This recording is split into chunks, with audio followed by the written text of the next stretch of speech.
آرام رسولپور. تنظیم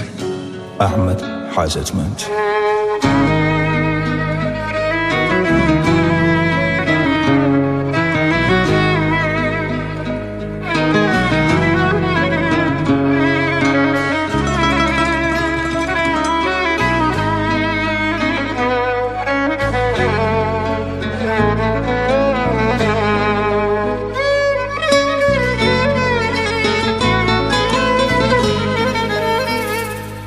رویشتی و زرد با گریم شوروش لتوسطم تو مستی غروری خود بوی تنیابم نهات فریم تنیابم نهات فریم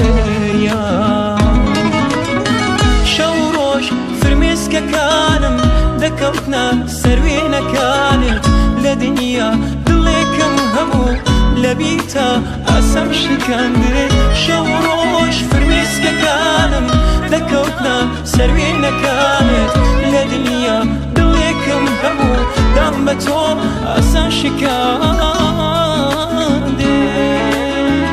برو مبريوا برو مباريوا جگت لدلم کسی کی ترگیت یوا برو مدریوا برو مباریوا برو جگت لدلم کسی کی ترگیت یوا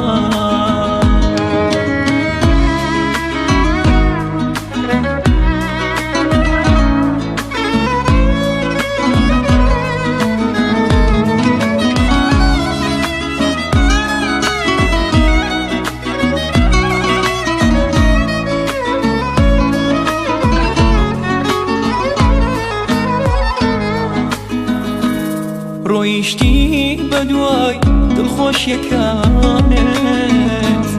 من ماما و تنیایی و یادگار یکانت